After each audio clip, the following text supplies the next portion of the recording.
रूपानुगोपरायते गौराविर्भावमेस्तं निर्दिष्ट सज्जना प्रिय वैष्णव सार्वभौम श्री जगन्नाथाय ते नमः वंशाकल्पतरुहस्त कृपा सिन्धुभ्य एव च पतितानां पावनेभ्यो वैष्णवेभ्यो नमो नमः संकासन कन्नड साई गर्भद साई जप साई शेषसंस कलास नित्यानंद कराम शरणं नमो महावरण्याय कृष्ण प्रेम परायते कृष्णाय कृष्ण चैतन्य नामने गौरतिसे नमः हे कृष्ण करुणा सिंधु दीनबंधु जगत्पते गोपेश गोपिका कंठ राधाकांत नमस्ते सप्त कांचन गौरांगी राधे वृंदावनेश्वरी विषवानुसुते देवी प्रणमामि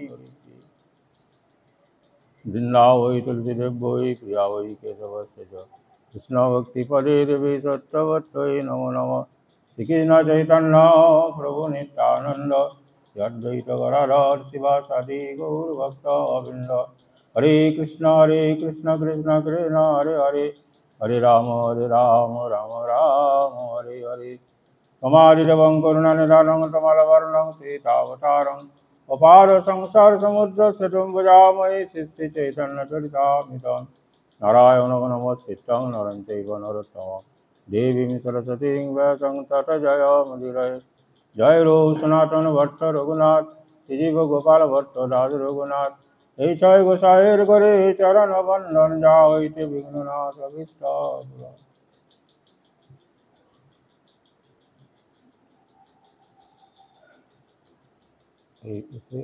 মালার পরিবারে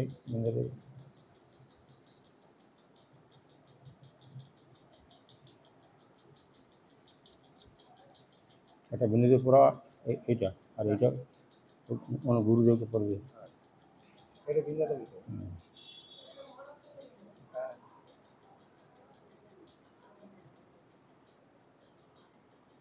আজ হলো হরিবাসর তিথি আজকের একাদশীর নাম বৌরুচিনী একাদশী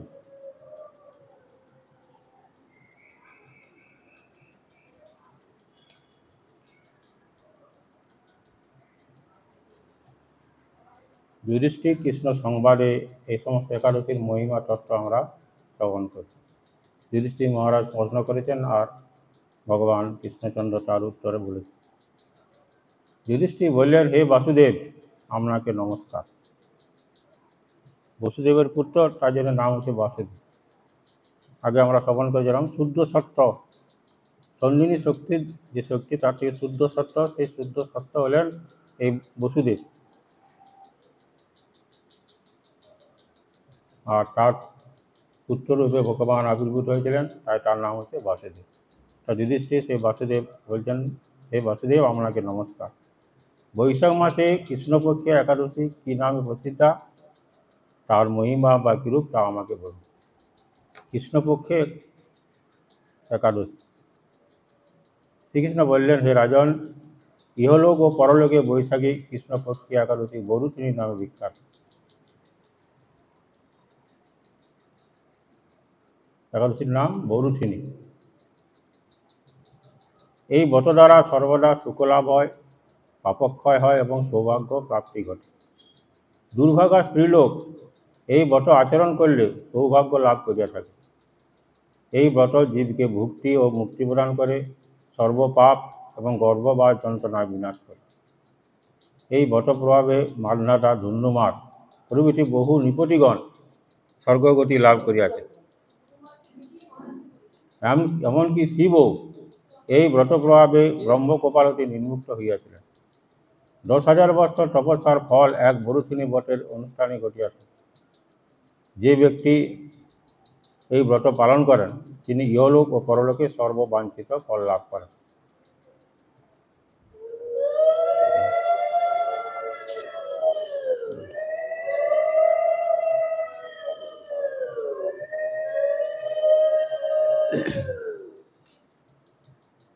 হে নৃপশ্রেষ্ঠ অশ্বদান হইতে গজদান শ্রেষ্ঠ গজদান হইতে ভূমিদান শ্রেষ্ঠ তাহা হইতে তিলদান শ্রেষ্ঠ তিলদান হইতে স্বর্ণদান শ্রেষ্ঠ তাহা অপেক্ষা অন্নদান শ্রেষ্ঠ যত রকম দান আছে তার মধ্যে শেষকালে দেখা গেল অন্নদানকে সর্বশ্রেষ্ঠ বলা হয়েছে অন্নদান হইতে শ্রেষ্ঠ কোনো দান নাই এবং হইব না পিতৃগণ, দেবগণ এবং মনুষ্যগণের অন্ন দ্বারাই তৃপ্তি জন্ম। পণ্ডিতগণ কন্যাদানকে অন্নদানের সমান বলিয়া থাকেন।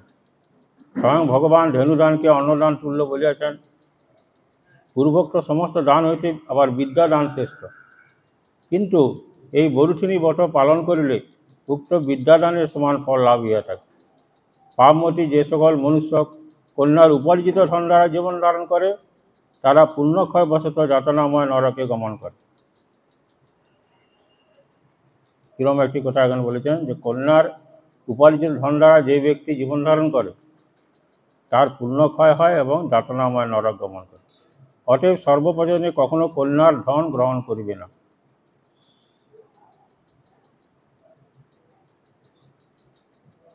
কিন্তু বরুথিনী ব্রত পালনে কন্যাদান হইতেও অধিক ফল লাভ হইয়া থাকে। যিনি ব্রত করবেন তিনি দশমীর দিনে কাংসপাত্র, মাংস, মসুর, শাক, মধু, পরান্ন, দ্বিভোজন ত্যাগ করিবে। দ্রুতক্রিয়া, তাম্বুল, নিদ্রা, দন্তধাবন, চৌর্য, হিংসা, ক্রোধ, মিথ্যা বাক্য একাদশী দিনে পরিত্যাজ্য। আর কাংস, মাংস, সুরা, মধু, তৈল, প্রবাস, মসুরান্ন এই ছটি দ্বাদশী দিনে পরিত্যাগ করবে। হে রাজন, এই বিধি অনুসারে বরুথিনী ব্রত পালনপূর্বক রাত্রিকালে মধুসূদনের পূজা এবং জাগরণ করলে মানবগণ পূর্ব সকল পাপ হইতে মুক্ত হইয়া পরমাগতি লাভ করে। অতএব সর্বপ্রয়োজনে সূর্যতনয় যমরাজের যাতনা হইতে পরিত্রাণের জন্য বরুথিনী ব্রত পালন করা কর্তব্য। ভবিষ্যত্তর পুরাণে কথিত এই ব্রতকথা শ্রদ্ধাভরে পাঠ বা শ্রবণ করিলেও গো শস্যদানের ফল লাভ হইয়া থাকে এবং সমস্ত পাপ হইতে মুক্ত হইয়া বিষ্ণু লোকে গমন হইয়া থাকে। এই গেল বরুথিনী একাদশীর মহিমা। আগামীকাল পালন কটার মধ্যে? 8টার মধ্যে। 8টার পরে দ্বাদশী ছেড়ে যাচ্ছে, 8টার মধ্যে পালন করতে হবে। শ্রী শ্রী চৈতন্য চরিতামৃত।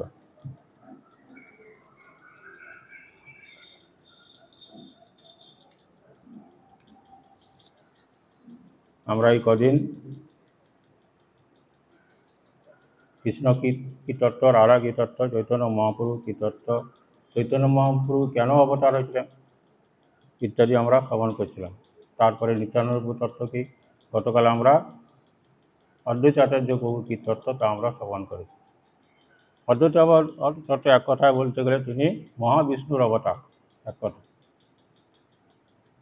তিনি মহাবিষ্ণু, কারণসাই বিষ্ণু, যিনি মার প্রতি ঈক্ষণ করে এই জগৎ সৃষ্টি করেছেন, তারই অবতার হলে অদ্বৈত আচার্য।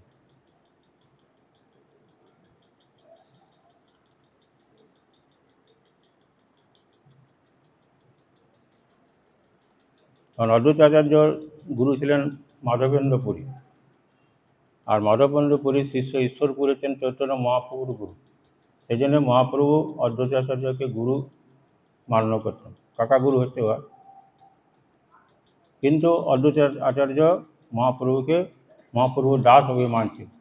এই দাস অভিমান সম্পর্কে আমরা গতকাল বেশ কয়েকটি কথা শ্রবণ করেছি। সকলেই কৃষ্ণ দাসে চায়, ভগবানের দাস বা চৈতন্যের দাস হতে। নন্দ মহারাজ তিনি কৃষ্ণের সবচেয়ে পূজ্য ব্যক্তি, গুরু ব্যক্তি। তিনিও উদ্ধবকে বলছেন, উদ্ধব, কৃষ্ণ, তুমি বলছো কৃষ্ণ ভগবান, যাই হোক সে আমার ছেলে, তথাপি আমার জন্য তার প্রতি আমার রতিমতি থাকে। তিনিও দাস্য মাংস। সখাগণ, সমস্ত গোপীগণ ইত্যাদি সকলেই কৃষ্ণ দাস্য। সে সম্বন্ধে আমরা গতকাল শ্রবণ করেছি।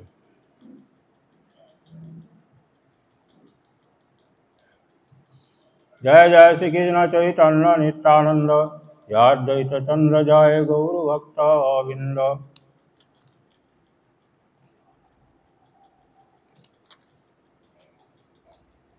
সহস্র বদনে যেও শেষ সংকর্ষণ, 10 দেহ ধরি করে কৃষ্ণের সেবন। নিত্যানন্দ তত্ত্ব আমরা শ্রবণ করতে আমরা দেখেছিলাম যে সংকর্ষণ, কারণসায়ী, গর্ভসায়ী, পয়দসায়ী এবং অনন্তদেব শেষ, এগুলি যার অংশ এবং কলা তিনি হচ্ছেন নিত্যানন্দ প্রভু। তারপরে যে বলদেব তত্ত্ব যা সেই তিনি কলিযুগে নিত্যানন্দ প্রভু রূপে আবির্ভূত হয়েছেন। সুতরাং বলদেব প্রভু তত্ত্ব যা, নিত্যানন্দ প্রভু তত্ত্ব সেই। কৃষ্ণ তত্ত্ব যা, চৈতন্য মহাপ্রভু তত্ত্ব সেই। চৈতন্য মহাপ্রভু কেন অবতীর্ণ হয়েছিলেন আমরা আগে শ্রবণ করেছি। দ্বাপর যুগে ভগবান কৃষ্ণচন্দ্রের 3টি বিষয়ে লোভ হয়েছে। রাধার প্রণয় মহিমা কিরূপ, অর্থাৎ রাধা রানী কৃষ্ণ কৃষ্ণ হা কৃষ্ণ বলে কেঁদে কী সুখ পায়, আমি সেই সুখ আস্বাদন করতে চাই। দ্বিতীয় লোভ হলো আমার যে রূপমাধুরী, কৃষ্ণ নিজেই নিজের রূপ দেখে মুগ্ধ হয়েছেন। আমার রূপমাধুরী দ্বারা সমস্ত জগৎ মুগ্ধ হয়, আমি সে আমার মাধুরী আমি আস্বাদন করতে চাই। আর তৃতীয় লোভ হলো আমার এই রূপমাধুরী দেখে রাধারানীর কী সুখ হয়, আমার যে অপূর্ব রূপ, এই রূপ দেখে রাধারানীর কী সুখ হয় সেটি আমি আস্বাদন করব। এই 3টি বিষয়ে লোভ হওয়ার জন্যে কলিযুগে চৈতন্য মহাপ্রভু রূপে ভগবান কৃষ্ণচন্দ্র সেই দ্বাপরে যে রাধা কৃষ্ণ দুইজন মিলিত তনু, সেই রাধা ভাব রাধা কান্তি নিয়ে ভগবান কৃষ্ণচন্দ্র ওই 3টি বিষয়ে লোভ হওয়া সেইটি বাঞ্ছা পূরণ করার জন্যে শচী সিন্ধু গর্ভ মাঝে নদিয়ায় তিনি অবতীর্ণ হয়েছেন। এটি মহাপ্রভুর আবির্ভাবের মুখ্য কারণ। যদিও তিনি আবির্ভূত হয়ে যুগধর্ম হরিনাম সংকীর্তন প্রচার করেছেন, এটি মুখ্য কারণ নয়, তার অবতারের মুখ্য কারণ ওইটি।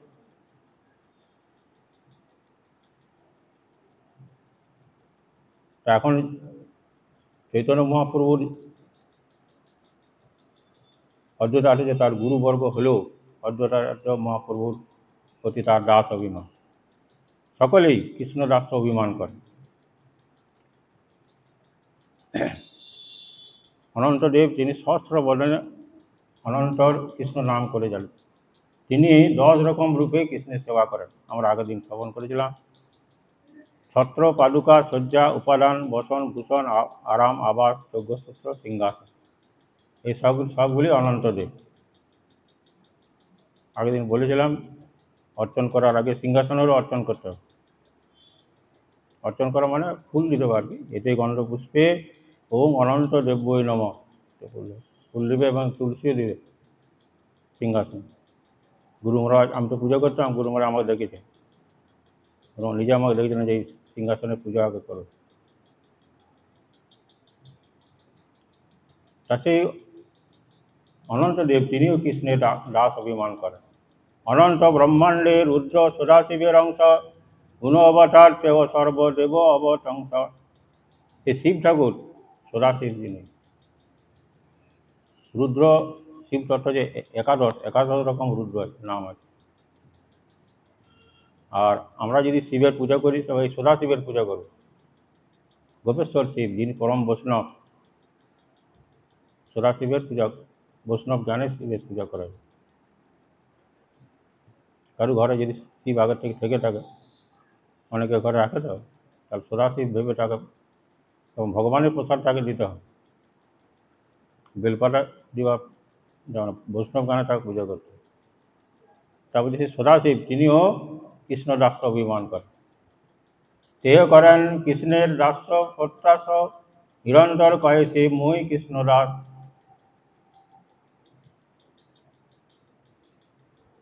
কীরকম শিব ঠাকুর, কীরকম কৃষ্ণপ্রেমে মত্ত, কৃষ্ণপ্রেমে উন্মত্ত বিহল দিগম্বর। কৃষ্ণপ্রেমে এরকম তার বসনে কোমরে যে কাপড় নেয় তার জ্ঞান থাকত না, দিগম্বর হয়ে নৃত্য করত। কৃষ্ণগুণ লীলা গায় নাচে নিরন্তর।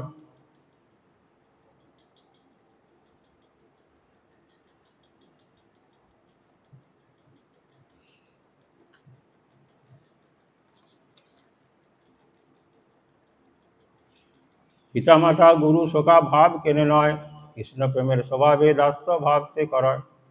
এতক্ষণ পর্যন্ত আমরা এই সিদ্ধান্ত এলাম। আগে এলো শ্রবণ করেছি নন্দ মহারাজ আদি সকলে, পিতা মাতা গুরু সখা যে যেভাবে যে রসেরই হোক, সকলেই কৃষ্ণপ্রেমের এমনই স্বভাব যে কৃষ্ণের দাস্য তারা চায়, কৃষ্ণ দাস হতে চায়। এক কৃষ্ণ সর্বসেব্য জগৎ ঈশ্বর, কৃষ্ণই তিনি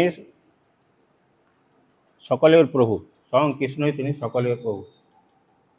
আর যত সব তার সেবক অনুচর, তিনি একমাত্র প্রভু, তিনি একমাত্র পুরুষ, বাকি সব প্রকৃতি।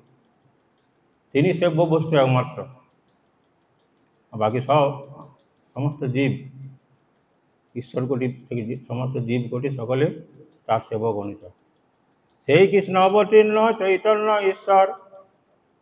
আবার বলছেন চৈতন্য মহাপুরু যে সেই স্বয়ং কৃষ্ণই, বারবার কৃষ্ণদাস কবিরাজ উল্লেখ করে। সেই কৃষ্ণ কোন কৃষ্ণ? যে কৃষ্ণকে সকলেই ব্রহ্মাদি দেবতাগণ, নন্দাদি গোপগণ এবং সখাগণ, গোপীগণ সকলেই যার দাস্য অভিমান করে, সেই কৃষ্ণ তিনি অবতীর্ণ হয়েছেন চৈতন্য মহাপুরু। অনেকে বলতে পারে চৈতন্য মহাপুরু যে সেই কৃষ্ণ, তার কী প্রমাণ আছে? শাস্ত্রের এই সমস্ত প্রমাণ ভগবান নিজে মুখে বলেছেন আগে ভবিষ্য পুরাণে, যে আমি কলিযুগে কোনো এক যুগে সন্ন্যাস আশ্রম গ্রহণ করে জীবকে আমি কৃষ্ণ প্রেম দান করব, নিজেই বলেছে। অতএব আর সব তাহারও কিঙ্কর, বাকি সকলেই তার দাস। চৈতন্য মহাপ্রভু লীলা তো, নিত্যানন্দ প্রভু, অদ্বৈত আচার্য, শিবাসাদি ভক্তগণ সকলেই তার দাস। কেউ মানে কেউ না মানে সব তার দাস। সমস্ত জীব অনন্ত ব্রহ্মাণ্ডে যত জীব সকলেই ভগবানের দাস, মানুক আর নাই মানুক। যে না মানে তার হয় সেই পাপে না। সে যদি ভগবানের দাসত্ব স্বীকার না করে যে তিনি আমার প্রভু, আমি তার দাস, সেই পাপে তার বিনাশ হয়।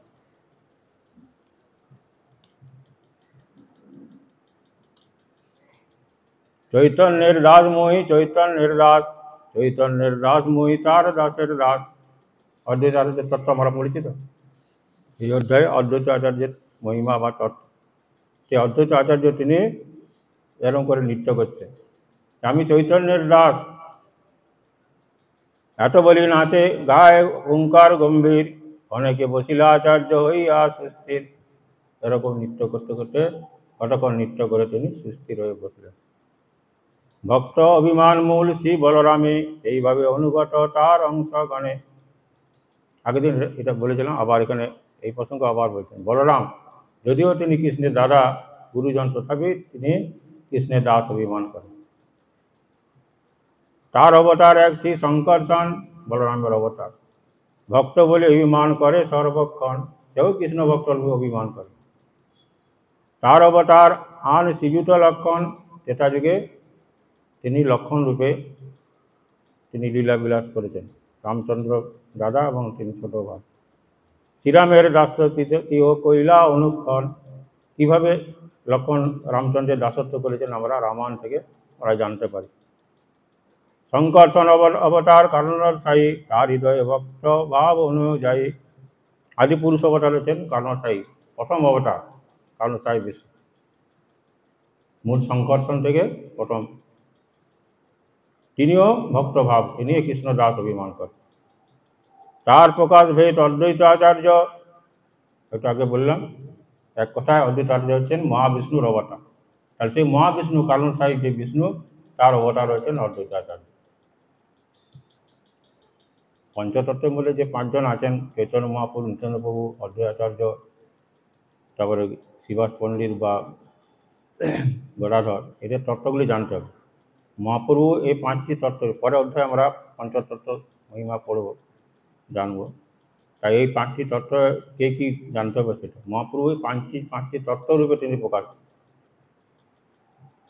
পঞ্চতত্ত্বের পুজো অবশ্যই করতে হবে, পঞ্চতত্ত্ব।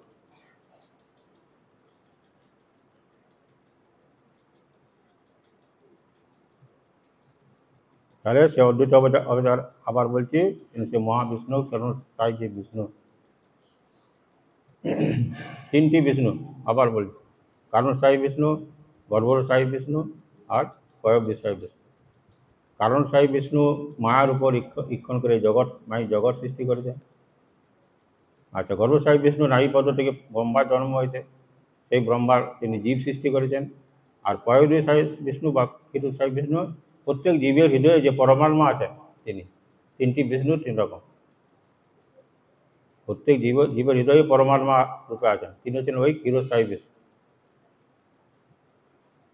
প্রথমে কারণসায়ী বিষ্ণু হয়েছে, তারপরে গর্ভসায়ী, শঙ্কর্ষণ থেকে আগে কারণসায়ী বিষ্ণু হলো, কারণসায়ী বিষ্ণুর পর থেকে গর্ভসায়ী হলো, গর্ভসায়ী থেকে কেউ চিরস্থায়ী বা প্রাকৃতিক। তাহলে তিনজন বিষ্ণু, তিনটি তত্ত্ব কথা কার্য আমি বললাম, মনে রাখবে। সেই মহাবিষ্ণুর অবতার হচ্ছে অদ্বৈত আচার্য। তাহার প্রকাশ ভেদ অদ্বৈত আচার্য। কার প্রকাশ ভেদ? ওই কারণ সাহেব বিষ্ণু। কায় মনোবাক্যে তার ভক্তি সোধা কার্য। অদ্বৈত আচার্য যখন আবির্ভূত হলেন, দেখলেন কলিহত জীব সব কীরকম বিষয় ভোগে মত্ত, ভবরোগ কী করে দূর হবে তার জন্য কোনো চেষ্টা করেন। কৃষ্ণ ভক্তি করলে যে ভবরোগ দূর হবে। ভবরোগ কি? কাকে ভবরোগ বলে? আমাদের তো নানা রোগ আছে। এই যে সংসারে আমাদের জন্ম মৃত্যু যে মারা আমরা ঘুরছি, এটা আমাদের ভবরোগ। জন্ম, জরা, ব্যাধি, মৃত্যু, আবার জন্ম হচ্ছে, জরা, ব্যাধি, মৃত্যু, এইভাবে অনন্তকাল ধরে চলে আসে। এই ভবরোগ থেকে মুক্তি পাওয়ার একমাত্র উপায় চৈতন্য মহাপুরুষ বুঝলেন, কলিহত জীবকে সেই নাম প্রদান করলেন, হরিনাম সংকীর্তন। অন্য কিছু প্রয়োজন নেই, শুদ্ধভাবে হরিনাম করে। হরে কৃষ্ণ কৃষ্ণ কৃষ্ণ হরে হরে, হরে রাম রাম রাম হরে হরে।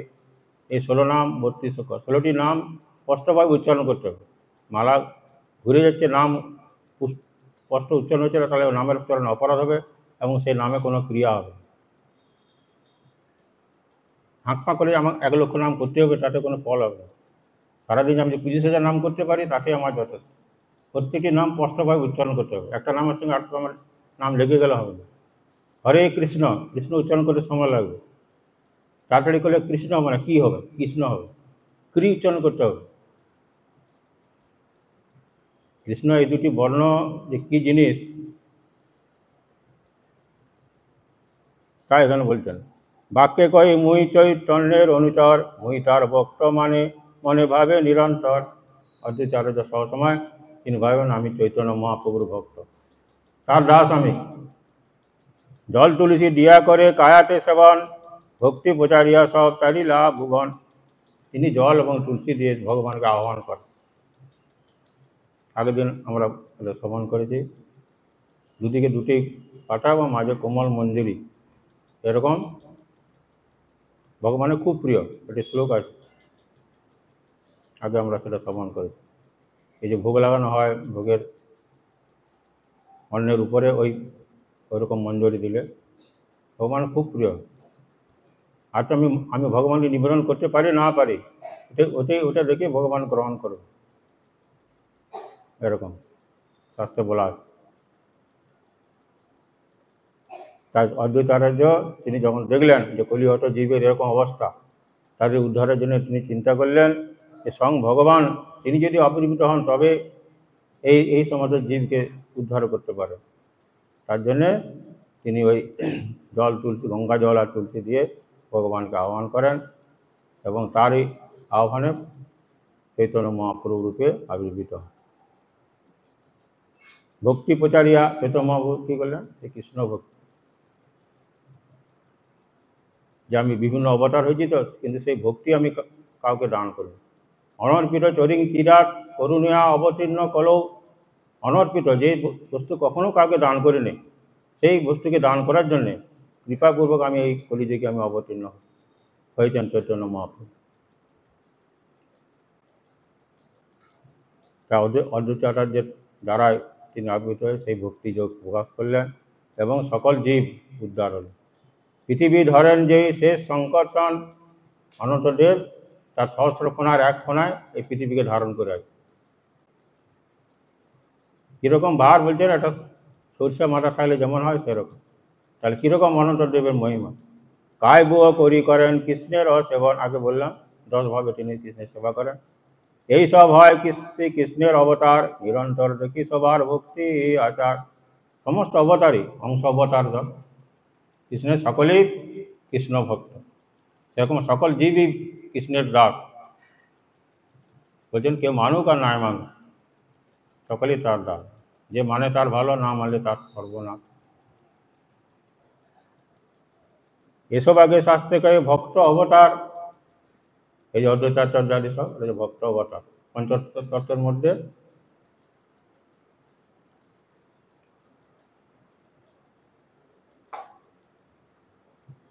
ভক্ত অবতার পদ উপরই সবার।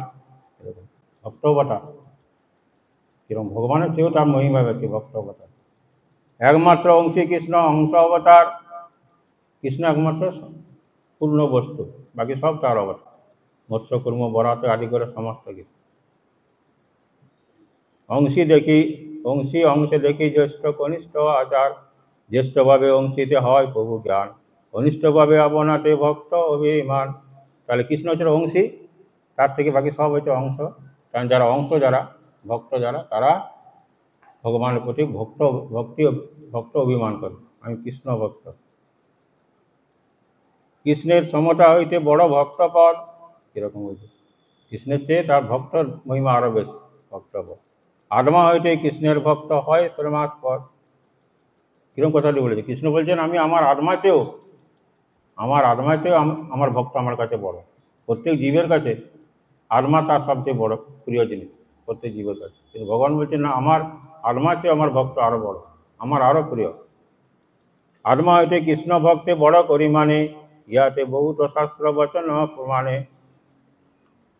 কৃষ্ণ নিজের আত্মাতেও ভক্তকে বেশি প্রিয় বলে মনে করেন। প্রিয় শাস্ত্র শ্রীমদ্ ভাগবত আছে, ন তথা আমি প্রিয়তম আত্মজনির ন শঙ্কর, ন চ শঙ্কর্ষণ ন শ্রী ন আর আত্মা চ যথা ভগবান। ভগবান উদ্ধবকে বলছেন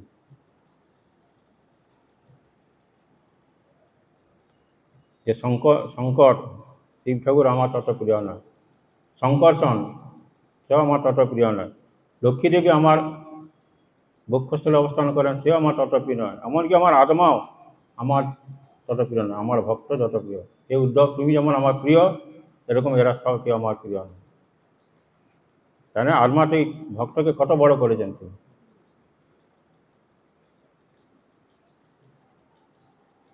কৃষ্ণ সাম্যে নয় তার মাধুর্য আস্বাদন। কৃষ্ণের সমান যদি হয় তাহলে কৃষ্ণের মাধুর্য আস্বাদন করতে পারে। কী হতে হবে? ভক্ত হতে হবে। ভক্ত হলে তবে কৃষ্ণের রূপ গুণ লীলা আদি সেটা আস্বাদন করতে পারে। তাহলে সেইটা আস্বাদন করার জন্যেই ভক্ত ভাব নিয়ে চৈতন্য মহাপ্রভু সে ভগবান কৃষ্ণচন্দ্র অবতীর্ণ হল।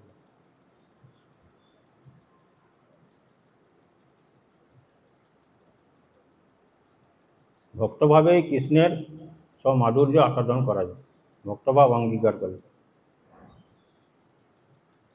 কৃষ্ণ তো রসগোল্লা, কৃষ্ণ কিন্তু রসগোল্লা যে হয়ে কী হবে? রসগোল্লা আস্বাদন করলে তাহলে বুঝে যাবে। তাহলে সেই কৃষ্ণ কী বস্তু আস্বাদন করতে হলে কৃষ্ণের ভক্ত হতে হবে। ভক্তভাবে কৃষ্ণের সমস্ত মাধুর্য আস্বাদন করা যাবে। শাস্ত্রের সিদ্ধান্ত ওই বিজ্ঞের অনুভব, এটি শাস্ত্রের সিদ্ধান্ত। বিজ্ঞ বা পণ্ডিত দ্বারা তারা অনুভব করতে পারে। কিন্তু মূঢ় লোক নাই জানে ভাবের অবৈভব। মূঢ় লোক যারা তারা এসব বুঝতে পারে না। ভক্তভাব অঙ্গী করি বলরাম লক্ষণ, অদ্বৈত নিত্যানন্দ শেষ শঙ্কর্ষণ। এরা সকলেই ভক্তভাব অঙ্গী করে কৃষ্ণের মাধুর্য রসামৃত করে পান, সেই সুখে মাত্র কিছু নাই জানে আর। ভক্তভাব অঙ্গীকার করে কৃষ্ণের মাধুর্য অমৃত এরা পান করে। বিশেষ করে বলরাম লক্ষণ অদ্বৈত নিত্যানন্দ শেষ শঙ্কর্ষণ এদের নাম করা হয়। সব মাধুর্য আস্বাদন, রূপ মাধুর্য।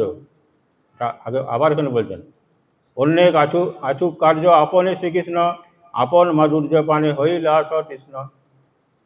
কৃষ্ণ দেখছেন আমার দর্পণে নিজের রূপ দেখেই নিজে মুগ্ধ হয়েছে। আমার এমন রূপমাধুরী, আমি সেটি আস্বাদন করতে চাই। তা সেটি আস্বাদন, যেটি শ্রীমতী রাধারানী সেটি আস্বাদন করে, আমার ভক্তরা আস্বাদন করে। তাহলে সেটি আস্বাদন করতে হলে কী হতে হবে? আমাকে ভক্ত হতে হবে, আশ্রয় বিগ্রহ হতে হবে, বিষয় বিগ্রহ থেকে। তার জন্যে সমাধুর্য আপন মাধুর্য পানে হইলা সতৃষ্ণ। সমাধুর্য আস্বাদিতে করেন অযতন, ভক্তভাব বিনু নহে তা আস্বাদন। ভক্তভাব অঙ্গী করি হইলা অবতীর্ণ, শ্রীকৃষ্ণ চৈতন্য রূপে সর্বভাবে পূর্ণ। এই জন্যে ভগবান কৃষ্ণচন্দ্রের এই একটি যে মনোবাঞ্ছা ছিল, লোভ ছিল, যে আমার মাধুরী আমি আস্বাদন করব, এই জন্য তিনি চৈতন্য মহাপ্রভু রূপে অবতীর্ণ হয়েছেন। নানা ভক্তভাবে করেন সমাধুর্য পান, পূর্বে করিয়াছি এই সিদ্ধান্ত। আগের অধ্যায় এগুলো বলা হয়েছে। অবতার গণের ভক্ত ভাবে অধিকার, ভক্তভাব হইতে অধিক সুখ নাই আর।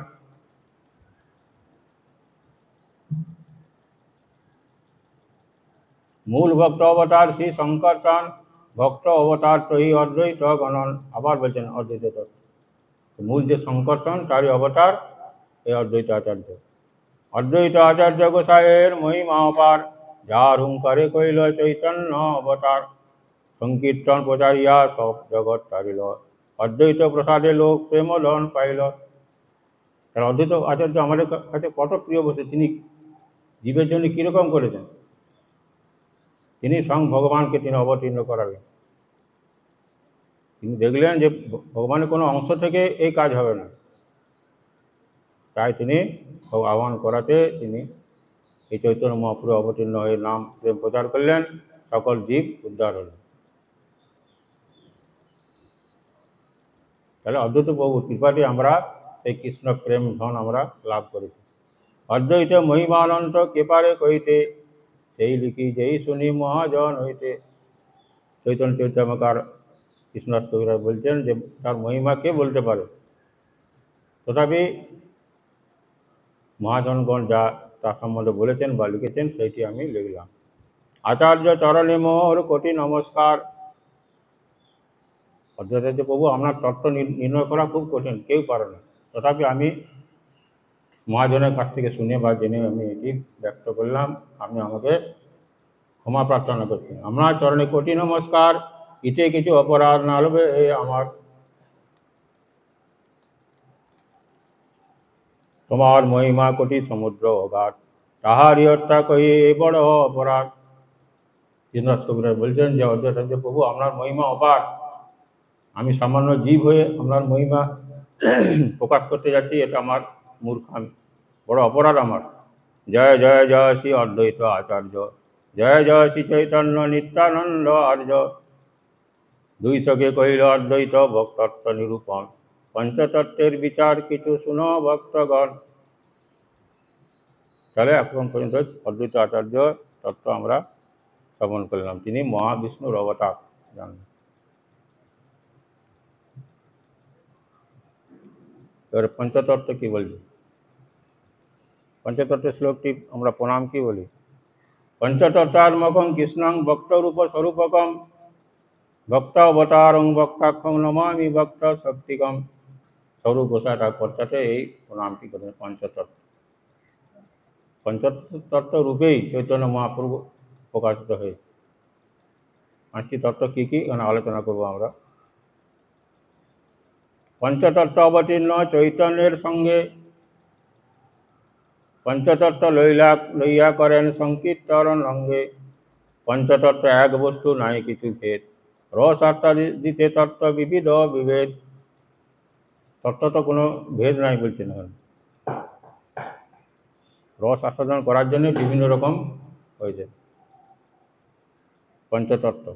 তাহলে ভক্তরূপ চৈতন্য মহাপ্রভু, তিনি হচ্ছে ভক্তরূপ। ভক্ত স্বরূপ হচ্ছেন নিত্যানন্দ প্রভু, ভক্ত অবতার হচ্ছেন অদ্বৈতাচার্য, ভক্ত হচ্ছেন সুভাষ পণ্ডিত, আর ভক্ত শক্তি হচ্ছে গদাধর প্রভু।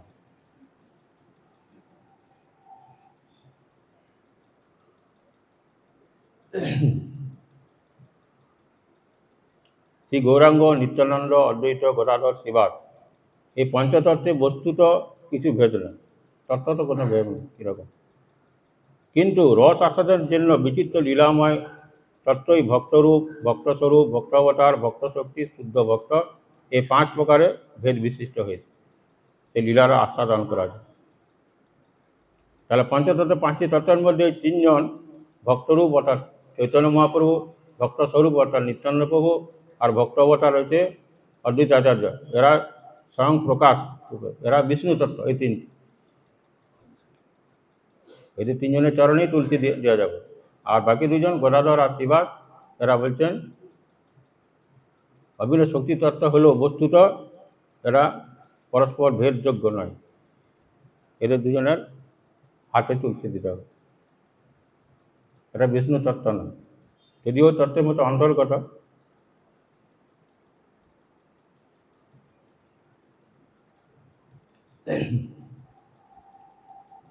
স্বয়ং ভগবান কৃষ্ণ একলে ঈশ্বর, অদ্বিতীয় নন্দাত্মজ রসিক শেখর। ভগবান স্বয়ং ভগবান, এতে চাংশ কলা পুংস কৃষ্ণস্তু ভগবান স্বয়ং।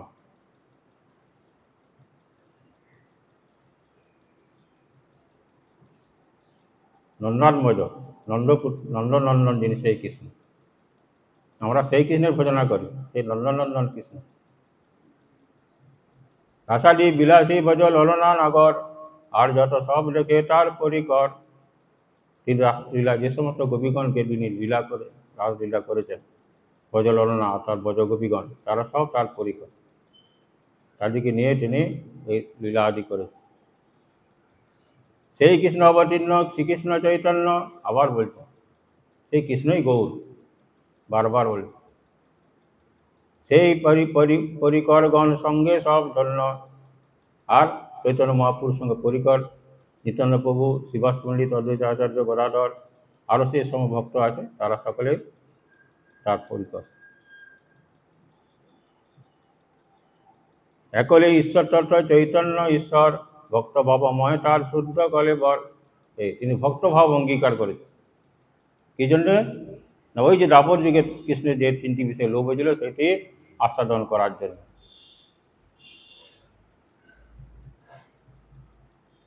কৃষ্ণ মাধুর্যের এক অদ্ভুত স্বভাব, আপনা আস্বাদিতে কৃষ্ণ করে ভক্তভাব। কৃষ্ণের উপমাধুর্য এরকম, কৃষ্ণ নিজেই সেটি আস্বাদন করতে চাইলেন, তার জন্য তিনি ভক্তভাব অঙ্গীকার করলেন। রাধাভাব, রাধাভাব মানে ভক্তভাব। ইতে ভক্তভাব ধরে চৈতন্য গোসাই, এই জন্য চৈতন্য মহাপ্রভু সে রাধাভাব অর্থাৎ ভক্তভাব নিয়ে তিনি অবতীর্ণ হয়েছেন। ভক্ত স্বরূপ তার নিত্যানন্দ ভাই, ভক্ত অবতার তার আচার্য গোসাই। এই তিনটি তত্ত্ব সবে প্রভু করে গায়। এই তিনজন প্রভু, এক মহাপ্রভু আর প্রভু দুইজন। আমরা মহাপ্রভু বলতে চৈতন্য মহাপ্রভুকে বলি মহাপ্রভু, আর কাউকে মহাপ্রভু বলা যাবে না, বাকি সব প্রভু। আর প্রভু দুইজন, দুইজন মানে নিতাই আর অদ্বৈতাচার্য। দুই প্রভু সেবে মহাপ্রভুর চরণ, এই তিন তত্ত্ব সর্ব আরাধ্য করি মানি। সকলে আরাধ্য বস্তু এই তিন তত্ত্ব, ভক্তরূপ, ভক্তস্বরূপ, ভক্ত অবতার, অর্থাৎ চৈতন্য মহাপ্রভু, নিত্যানন্দ প্রভু আর অদ্বৈতাচার্য। চতুর্থ যে ভক্ত তত্ত্ব আরাধক করি মানে, আরাধ্য আরাধক, ওরা আরাধনা করে। সেব্য সেবক, ভগবান হচ্ছে সেব্য বস্তু, আর গুরুদেব হচ্ছে তার সেবক, আমরা আবার তার সেবক। সেব্য সেবক। শিবাসাদি যত কোটি কোটি ভক্তগণ, শুদ্ধ ভক্ত তত্ত্ব মধ্যে তা সবার গণন। এরা হচ্ছে শুদ্ধ ভক্ত। আরও যে সমস্ত ভক্তের কথা বলা আছে, গদাধর পণ্ডিতাদি প্রভুর শক্তি অবতার, অন্তরঙ্গ ভক্ত করি গণন যাহার। রাধারানীর অংশ বিশেষ গদাধর পণ্ডিত শক্তি, তার জন্য। যাসবা লইয়া প্রভুর নিত্য বিহার, যাসবা লইয়া প্রভুর কীর্তন প্রচার। এদিকে নিয়ে মহাপ্রভু তিনি লীলাবিলাস করেছেন এবং সংকীর্তন প্রচার করেছেন। যাসবা লইয়া করেন প্রেম আস্বাদন, যাসবা লইয়া দান করে প্রেম ধন। এদিকে নিয়েই সঙ্গ করে তিনি সেই কৃষ্ণ প্রেম আস্বাদন করেছেন। বিশেষ করে সরুধাম রাধারামনন্দ, এদিকে নিয়ে তিনি সেই রাধা প্রেম, পুরীধামে যখন গম্ভীরায় থাকতেন, রাত্রিকালে সেই প্রেম আস্বাদন করতেন।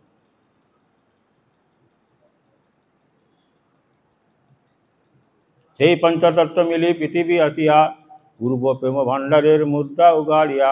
এই পঞ্চতত্ত্ব রূপে সেই ভগবান কিন্তু নিয়ে এসে তার যে প্রেমের ভাণ্ডার তিনি উজাড় করে দিলেন। কোনো যুগে কোনো কালে আমি যে জিনিস দান করিনি, সেইটি আমি এখন দান করব। পাঁচে মিলি লুটে প্রেম করে আস্বাদন, যত যত পিয়ে তৃষ্ণা বাড়ে অনুক্ষণ। এই পঞ্চতত্ত্ব তারা সেই কৃষ্ণ প্রেম তারা আস্বাদন করছেন। যত আস্বাদন করছে ততই পিপাসা বাড়ছে। আমাদের পিপাসা পেলে জল খেলে পিপাসা মিটে যায়, কিন্তু এই পিপাসা অন্যরকম, যত পান করবে তত। পরীক্ষিত মহারাজ 7 দিন সারা ধরে কৃষ্ণ কথা শ্রবণ করতে। যত শুনছেন তত আরও শুনছে, আরও বলুন, আরও বলুন, পিপাসা তত বাড়ে। কীরকম জাগতিক পিপাসা আর এই কৃষ্ণ প্রেম রূপ আস্বাদন পিপাসা কীরকম? যত পিয়ে তৃষ্ণা বাড়ে অনুক্ষণ, পুনঃ পুনঃ পিয়াইয়া হয় মহামত্ত, নাচে কাঁদে হাসে খায় জইছে মদমত্ত। পাত্র বিচার নাহি করে নাহি স্থান, যেই যাহা পায় তাহা করে প্রেমদান। কৃষ্ণপ্রেম বিতরণের জন্য কোনো পাত্র বিচার করেন, যাকে পেয়েছে তাকেই প্রেম দান করে। মহাপ্রভু নিত্যানন্দ প্রভু আর শিব হরিদাসকে বলে, তোমরা যাও ঘরে ঘরে ভিক্ষা করে আসো। কী ভিক্ষা করবো? চাল কলা করেছে না, হরিনাম তাদেরকে দিবে এবং তাকে হরিনাম বলা।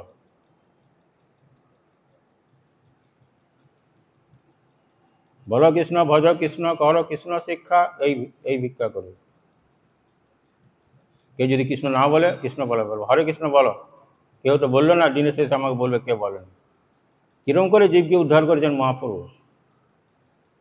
একবার হরে কৃষ্ণ বলো, নিত্যানন্দ প্রভু একবার বলো, তাতে আমি তোমাকে উদ্ধার করবো।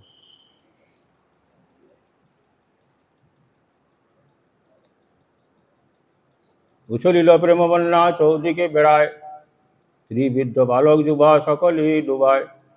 সজ্জন দুর্জন পঙ্গু জড় অন্ধগণ, প্রেম বন্যায় ডুবাইল জগতের জন। প্রেমের বন্যায় সমস্ত জগতের লোক, জগৎ ডুবিল জীবের হইল বীজনাশ। বীজনাশ মানে কর্মবীজ। কর্মবীজ কীরকম? আমরা কর্ম করেছিলাম, সেই কর্মের ফল ভোগ করার জন্য আমরা এই সংসারে এসে, সেই কর্মবীজ সেটি নাশ হবে। কর্মবীজ যতদিন নাশ হবে ততদিন আমাদের এই সংসার আসতে হবে। কর্ম না করলে আমাদের সংসার আসতে হতো না। যদি ভক্তি আমরা অবলম্বন করতাম তাহলে আমরা সে ভগবানের কাছে থাকতাম। জীবের হইল বীজনাশ, তা দেখি 5 জনের পরম উল্লাস। যত যত প্রেম বৃষ্টি করে পঞ্চজন, তত তত বাড়ে জল ব্যাপে ত্রিভুবন। মহাবাদী কর্মনিষ্ঠ কুতার্কিকগণ, নিন্দক পাষণ্ডী যত পড়ুয়া অদম। আচণ্ডাল সকলকেই প্রেম দিলেন এবং সকলেই উদ্ধার হলো। কিন্তু এই এক শ্রেণী মায়াবাদী যারা, কর্মী কর্মনিষ্ঠ যারা, কুতার্কিক, তর্ক করে, ভগবত সম্বন্ধে তর্ক করে, বিশ্বাস করে, নিন্দা করে, সাধুগুরুর উপর নিন্দা করে। পাষণ্ডী কাকে বলা হয়? যারা ভগবানের সঙ্গে অন্যান্য অবতারকে সমান মনে করে, তারা পাষণ্ডী। আর অধম পড়ুয়া, যে সকল পড়ুয়া এসব সমস্ত গীতা শাস্ত্র ভাগবত আদি পাঠ করে, তার দ্বারা তারা পরস্পর তর্ক বিতর্ক করে, কিন্তু শাস্ত্র শ্লোকের যে মূল তাৎপর্য ভক্তিতত্ত্ব তারা এই সমস্ত তারা এই প্রেম বন্যা থেকে তারা বঞ্চিত হয়েছে। সেই সব মহাদক্ষ ঠাইয়া পলাইল, সেই বন্যা তা সবারে ছুঁইতে না দিল। মহাপুরু এই চিন্তা করেছেন সকল জীবকে আমি প্রেম দান করব। কিন্তু এই শ্রেণীগুলো মায়াবাদী, কর্মী, কুতার্কিক, নিন্দক, পাষণ্ডী, তাহলে অধম পড়ুয়া যারা, এরা কিন্তু সেই কৃষ্ণ প্রেম থেকে বঞ্চিত হলো। কৃষ্ণ প্রেমের বন্যা তারা ভাসতে পারল না। মহাপুরু চিন্তা করছেন আমি এদের কী করে উদ্ধার হবে। তা দেখি মহাপ্রভু করেন চিন্তন, জগৎ ডুবাইতে আমি করিলু যতন। আমি জগতে সকলকে কৃষ্ণ প্রেম দিয়ে আমি ডুবাবো, কিন্তু এরা তো বাদ পড়ে গেল। কেউ এড়াইল, প্রতিজ্ঞা হইল ভঙ্গ। কিন্তু আমি যে প্রতিজ্ঞা করে এসেছিলাম, সকলে তো এই প্রেম বন্যা ভাসল না, তাতে আমার প্রতিজ্ঞা ভঙ্গ হলো। তা সবার ডুবাইতে পাঠিব কিছু রঙ্গ। তিনি কৌশল করবো আমি, ওদিকেও আমি ধরবো। এত বলি মনে কিছু করিয়া বিচার, সন্ন্যাস আশ্রম প্রভু কইলা অঙ্গীকার। যে আমি সামান্য নিমাই পণ্ডিত লোকে আমাকে জানে তো, আমি সন্ন্যাস আশ্রম গ্রহণ করবো। এখন আমাকে ভক্তি করে না, প্রণাম করে না। আমি সন্ন্যাস দিলে সন্ন্যাসী দেখে সন্ন্যাসী বুদ্ধিতে আমাকে প্রণাম করবে তো, তাতেই তারা উদ্ধার হবে। 24 বছর ছিল গৃহস্থ আশ্রমে, 24 বছর মহাপ্রভু সংসার ধর্ম পালন করে। পঞ্চবিংশতি বর্ষে কৈলা জ্যোতি ধর্মে। 24 বছর শেষে যেই মাঘ মাস সেই শুক্লপক্ষে প্রভু করিলা সন্ন্যাস। 24 বছর তিনি গার্হস্থ্য ধর্ম পালন করেছেন, বাকি 24 বছর তিনি সন্ন্যাস ধর্ম পালন করেছেন। সন্ন্যাস করিয়া প্রভু কইলা আকর্ষণ, যতই পালাইয়াছিল তার্কিক আদিগণ। সন্ন্যাস আশ্রম করে তিনি তাদেরকে আকর্ষণ করলেন। এই যে সমস্ত শ্রেণী যারা প্রেম বন্যায় ডুবতে পারেনি তাদের সকলকে তিনি প্রেম বন্যায় ভাসিয়েছেন, তাদেরকে উদ্ধার করলেন। পড়ুয়া পাষণ্ডী কর্মী নিন্দকারী যত চাষবা তাহাসি প্রভু পায় হয় অবনত।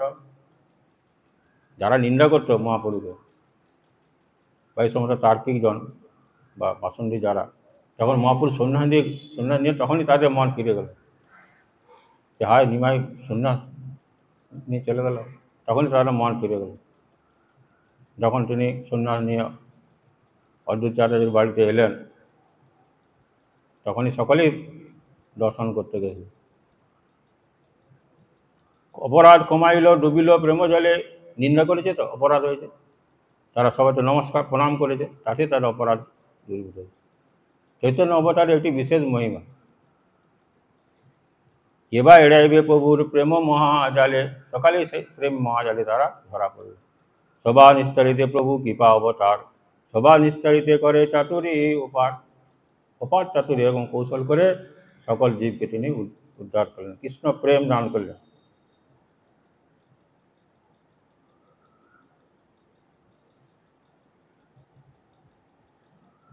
এরপরে কাশীর মায়াবলী তাদেরকে কীভাবে উদ্ধার করেছেন আমরা আগামী দিন শুনব। এইখানে রইল গ্রন্থ অমৃত লহরী, বরণ ভরিয়া সবে বল নিতাই গৌর হরি হরি। ঘণ্টা কল্পতরু অস্ত্র কৃপা সিন্ধু এই বচ পতিতানাং পাবনেভ্যো বৈষ্ণবেভ্যো নমো নমঃ। হরে রাম রাম হরে হরে, হরে কৃষ্ণ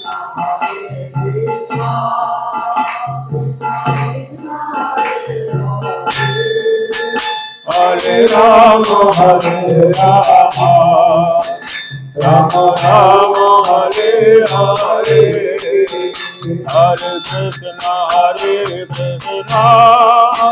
কৃষ্ণ কৃষ্ণ হরে হরে, হরে রাম রাম, রাম রাম হরে হরে, হরে কৃষ্ণ কৃষ্ণ হরে হরে, হরে রাম রাম, রাম হরে হরে, হরে কৃষ্ণ কৃষ্ণ কৃষ্ণ হরে হরে, হরে রাম রাম, রাম রাম হরে হরে, হরে কৃষ্ণ কৃষ্ণ কৃষ্ণ হরে হরে, হরে রাম রাম, রাম রাম হরে হরে, হরে কৃষ্ণ কৃষ্ণ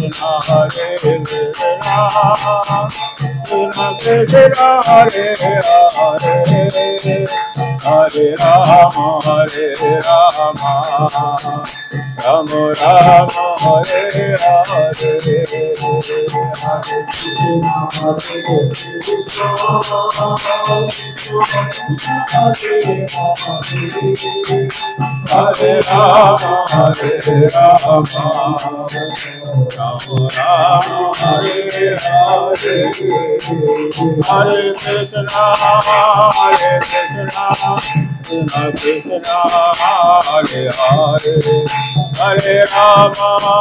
হরে রাম রাম, রাম রাম হরে হরে, হরে কৃষ্ণ কৃষ্ণ কৃষ্ণ হরে হরে, হরে রাম রাম, রাম রাম হরে হরে, হরে কৃষ্ণ হরে রাম